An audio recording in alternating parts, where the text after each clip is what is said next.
प्रिय आचार्य द्वितीय खंड के विद्यार्थियों, छात्रों, आप सभी का अभिनंदन है। आज हम आचार्य द्वितीय खंड के चतुर्थ प्रश्न पत्र के रूप में महाभाष्य का अध्ययन करने जा रहे हैं। जैसा कि विदित है कि महाभाष्य का पश्पसान्निक आपके विश्वविद्यालय द्वारा निर्धारित पाठ्यक्रम में समाहित है। महाभाष्य ग्रंथ महर्षि पतंजलि के द्वारा निर्मित ग्रंथ है।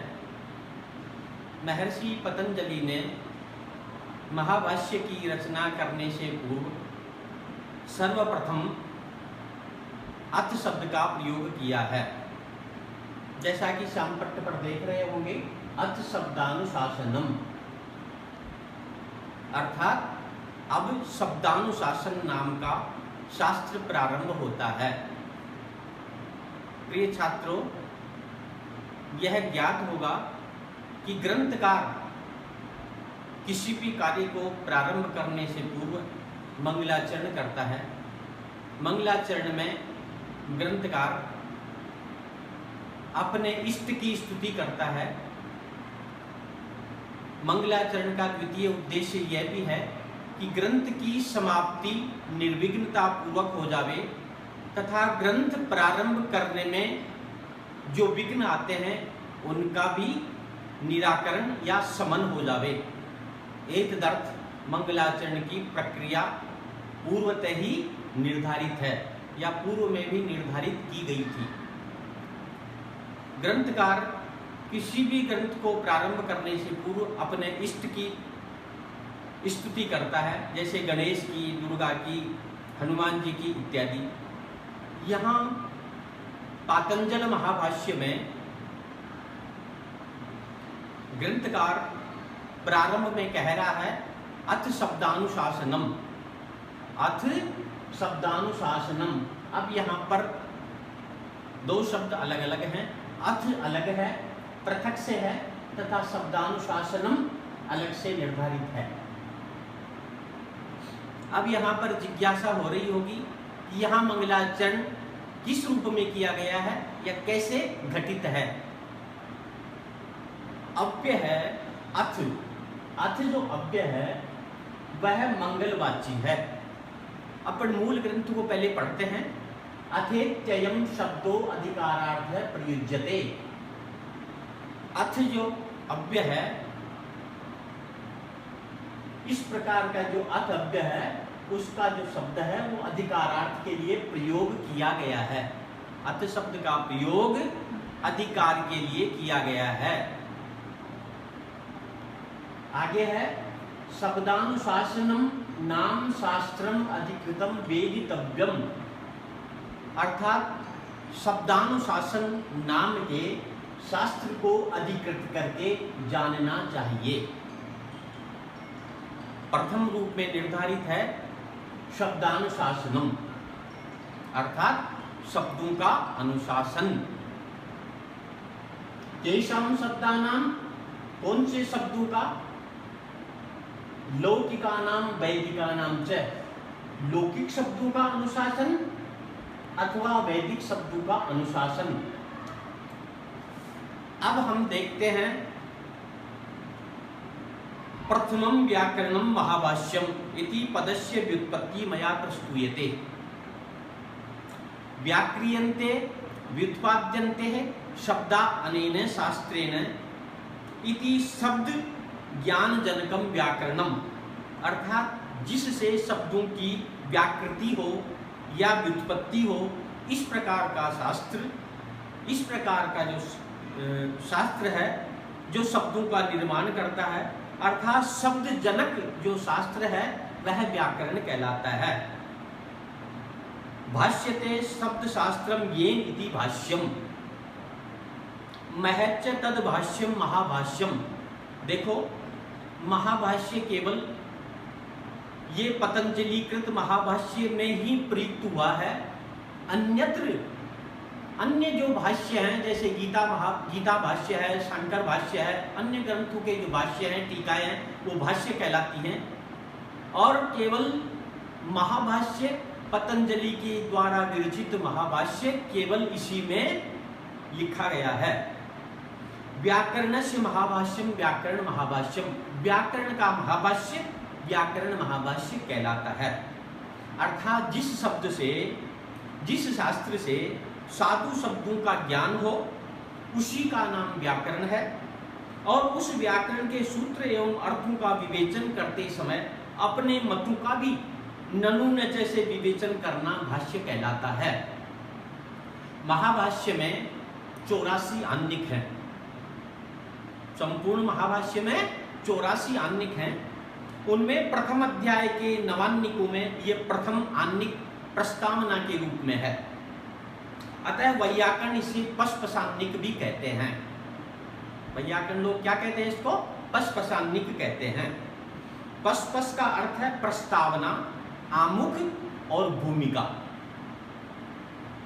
अन्ना निर्वृत्तम अर्थात एक दिन में पढ़ाया जाने वाला शास्त्र। जिस विषय का अध्यापन एक दिन में किया जा सकता था, उस विषय विभाग का नाम है आन्निक। ये मैंने पशपशान्निक की भूमिका आपको बता दी है। इसके बाद में मैं प्रारंभ में बोल चुका था अथ शब्दानुशासनम। अब दोबारा इसकी व्युत्पत्ति पुनः कर रहा हूं। अथेत्ययम शब्दो अधिकारार्थ है प्रयुज्यते। अथ जो अव्यय है, इसका प्रयोग अधिकार के लिए किया गया है। अथ जो अव्यय है, इसका प्रयोग अधिकार के लिए किया गया है। शब्दानुशासनम नाम शास्त्रम अधिकृतम वेदितव्यम, अर्थात शब्दानुशासन नाम के शास्त्र को अधिकृत करके जानना चाहिए। यहां जो अथ शब्द है, यह अधिकार या प्रारंभ के अर्थ में प्रयुक्त है। शब्दानुशासन नामक व्याकरण शास्त्र का प्रारंभ होता है। शब्दस्य अनुशासनम शब्दानुशासनम, अर्थात शब्द का अनुशासन। जिस शास्त्र के द्वारा शब्द अनुशिष्ट होते हैं, साधु प्रयुक्त होते हैं, अर्थात अपशब्दों का विवेचन करके जो कहा जाता है, अर्थात साधु शब्दा अनेन इत्यनुशासनम नाम शास्त्रम। साधु शब्दों की व्युत्पत्ति या साधु शब्दों का ज्ञान जिस शास्त्र के द्वारा होता है, वह शब्दानुशासन कहलाता है। अत्र अथ शब्दस्य मंगलार्थस्यापि प्रयोग स्यात्। जो अथ जो अव्यय है, इसका प्रयोग मंगलार्थ अर्थात मंगलाचरण के रूप में भी किया गया है। तदुक्तम भगवत शंकराचार्य पादै, अर्थात भगवान शंकराचार्य ने कहा है, अर्थांतर प्रयुक्त एवं यत् शब्द है श्रुत्या मंगल प्रयोजनो भवति इति। तथा चात्र साधु शब्द ज्ञापनाय शब्दानुशासन संज्ञकम व्याकरण शास्त्रम व्याख्यतया प्रारब्धम बोध्यम जिज्ञासुभिरिति। अर्थात साधु शब्दों की जानकारी के लिए शब्दानुशासन संज्ञक व्याकरण शास्त्र जो व्याख्येय है, इसका प्रारंभ जिज्ञासुओं ने किया है। वैयाकरण लोग पतंजलि प्रयुक्त अथ शब्दानुशासन को अष्टाध्यायी अर्थात पाणिनि व्याकरण की संज्ञा भी मानते हैं, क्योंकि भाष्यकार पतंजलि ने स्वयं इसकी व्याख्या करते समय शब्दानुशासनम नाम शास्त्रम ऐसा कह करके नाम पद से इस बात को स्पष्ट कर दिया है। और आगे कहा है वृद्धिरादैच। इस सूत्र की व्याख्या करते समय भाष्यकार पतंजलि ने सूत्र घटक वृद्धि पद को मंगलार्थक कहा है। अर्थात अष्टाध्यायी का प्रथम सूत्र है वृद्धिरादैच। इसमें जो वृद्धि पद आया है, वह मंगलार्थ में प्रयुक्त हुआ है। कथम वृद्धिरादैच, कि वृद्धिरादैच को क्यों माना है? तत्र समाधान भाष्यम, वहां पर समाधान रूप में कहा गया है, एतद एकम आचार्यस्य मंगलार्थम मृष्यताम। यह एक आचार्य का मंगलार्थ करने का प्रयोजन है। मांगलिक आचार्यो महत शास्त्रो भष्य मंगलार्थम वृद्धि शब्द मादित प्रयुक्ते। मांगलिक आचार्य मंगलार्थ के लिए वृद्धि शब्द का सर्वप्रथम प्रयोग करते हैं या किया है। मंगलादीनि शास्त्राणि प्रथमते वीर पुरुषकाणि भवन्त्यायुष्मत् पुरुषकाणि चाध्येतारस्य वृद्धि युक्ता यथाशु। अर्थात मंगल का आचरण करने से शास्त्र प्रतीत होता है, वीर पुरुष उत्पन्न होते हैं और वीर पुरुष होने के साथ साथ वे अध्ययन को प्राप्त होते हैं और वृद्धि युक्त भी होवे, इसलिए मंगलाचरण किया गया है। अतः स्पष्ट है कि वृद्धि राधित अष्टाध्यायी का प्रथम सूत्र है। अब आगे आता है केशाम शब्दानाम, कौन से शब्दों का अर्थात किन शब्दों की निरुक्ति करने वाला शास्त्र शब्दानुशासन कहलाता है। लौकिकानाम वैदिकानाम च, लौकिक शब्दों का अथवा वैदिक शब्दों का। तत्र लौकिका तावत, लौकिक शब्द कौन कौन से हैं? लौकिक शब्द उन्हें कहते हैं जिनका लोक में प्रचलन होता है, लोक में जिनकी प्रवृत्ति देखी जाती है।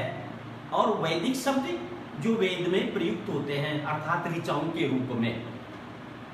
लौकिका तावत, लौकिक शब्द कौन कौन से हैं? गौ रस्व, पुरुषो, हस्ती, शकुनी, मृगो, ब्राह्मण इति। अर्थात गौ, अश्व, पुरुष, हस्ती, शकुनी, मृग और ब्राह्मण, ये शब्द लौकिक शब्द हैं, लोक में प्रयुक्त होते हैं। यथा गौ, अश्व, पुरुष, हस्ती, शकुनी, मृग, ब्राह्मण। वैदिका शब्दा यथा, वैदिक शब्द कौन कौन से हैं? षण्णो देवी रविष्टये, ईशे तोर्जे त्वा, अग्नि मीले पुरोहितम, अग्न आयाहि वीतय इति। अब यहां प्रश्न होता है, गौ, गौ इत्यत्र कै शब्द है? गौ में शब्द क्या है? गौ को शब्द कैसे मानेंगे? इसमें क्या प्रमाण है? तो महाभाष्य में प्रश्न भी किए जाते हैं और प्रश्नों का उत्तर भी किया जाता है। तो ये आक्षेप भाष्य तो प्रश्न रूप में है, प्रश्न उपस्थापित करना, और उत्तर जहां दिया जाता है उसको बोलते हैं समाधान भाष्य। तो अब यह प्रश्न उठता है कि गौ अर्थात गाय, ये जो गो ज्ञान है, वो क्या है? ज्ञान है, उसमें शब्द किसे समझा जाए? किम यत्तत् शासना लांगुल ककुद खुर विषान्यर्थ रूपम से शब्द है। अर्थात जो गल कंबल, गले में रहने वाला कंबल, पूंछ, ककुद, ककुद कहते हैं गो या बैल की गर्दन जहां से प्रारंभ होती है, पीठ पर के उसी ऊंचे स्थान को ककुद या हिंदी में डील या तिल कहते हैं। खुर जो पैरों के नीचे होते हैं खुर, और सींग विषाणी अर्थात सींग वाला पदार्थ या पशु है, यही शब्द है क्या? फिर कहा कि नेत्या है, गौ में वह शब्द नहीं है, नेत्या ऐसा नहीं हो सकता। द्रव्यम नाम तत्, वह तो द्रव्य हो सकता है, वह शब्द नहीं हो सकता, द्रव्य है। हम शब्द से गो रूप व्यक्ति को नहीं ले सकते, क्योंकि गल कंबलादिमान पदार्थ द्रव्य अथवा व्यक्ति ही हो सकता है, शब्द नहीं हो सकता। पुनः तो फिर गो में शब्द क्या है? यत् तर्हि तद इंगितम चेष्टितम निमिषितम इति से शब्द है। नेत्या है, मूल पढ़ रहे हैं महाभाष्य की पंक्ति को पर, नेत्या है अर्थात क्रिया नाम सा। अर्थात प्रश्नकर्ता पुनः पूछता है कि यदि गल कंबलादिमान पदार्थ द्रव्य है, शब्द नहीं है, तो उस शरीर व्यापार द्वारा अभिप्रायों का संकेत करना, चलना फिरना और आंखों का बंद करना और खोलना आदि शब्द हैं क्या? पुनः उत्तर, वह भी शब्द नहीं हो सकता। क्रिया नाम सा, वह तो क्या है? क्रिया है। तो फिर शब्द क्या है गो में? फिर बता रहे हैं आगे, यत् तर्हि तत् शुक्लो नीलः कपिलः कपोतः इति से शब्द है। किया जो शुक्ल, अर्थात इस प्रश्न का उपादन करते हुए पूछते हैं कि यदि उस गो व्यक्ति के अभिप्राय संकेतादि क्रिया है, शब्द नहीं है, तब उस गो व्यक्ति का जो शुक्लत्व यत् शुक्लो अर्थात शुक्लत्व सफेदी, नीलत्व कहते हैं नीलापन, कपिलः कपिलः कहते हैं कपिल वर्ण वाला, और कृष्णत्व अर्थात कृष्ण वर्ण वाला, और कपूतत्व अर्थात चित्त कबरापन, वह शब्द है क्या? अर्थात वह भी शब्द नहीं, वह तो क्या है? गुणों नाम से, अर्थात वह तो क्या है? गुण है। क्या है वह? गुण है। तो यत् तर्हि तद भिन्नेषु अभिन्नम छिन्नेषु अछिन्नम सामान्य भूतम स शब्द है, अर्थात जो भिन्न होने पर तो अभिन्न, भिन्न कहते हैं टुकड़े टुकड़े होना, भिन्न होने पर तो अभिन्न दिखे, और छिन्नेषु अर्थात छिन्न होने पर अछिन्न, सामान्य भूतम स शब्द है, सामान्य भूत वह शब्द है क्या? कि नित्य है, वह भी शब्द नहीं हो सकता गो में। आकृति नाम सा, वह तो क्या है? गो की आकृति है मात्र, अर्थात जो व्यक्ति के शुक्लत्व नीलत्व आदि गुण हैं, शब्द नहीं है, तब उस गो व्यक्ति का सभी गौओं में सदा रहने वाला एकमात्र गोत्व है, जो कि पृथक पृथक व्यक्तियों में सामान्य रूप से देखा जाता है। व्यक्तियों के छिन्न भिन्न होने पर भी जो स्वयं अछिन्न रहता है, वह सामान्य ही शब्द है क्या? अर्थात वह शब्द नहीं हो सकता, वह तो क्या है? आकृति नाम सा, अर्थात वह तो क्या है? गो में गो की आकृति है मात्र। तो कस्तर ही शब्द है, तो गो में क्या है? शब्द क्या है फिर? तो पुनः आक्षेप का उपसंहार करने वाला पूछता है, तो शब्द किसे कहा जाए फिर?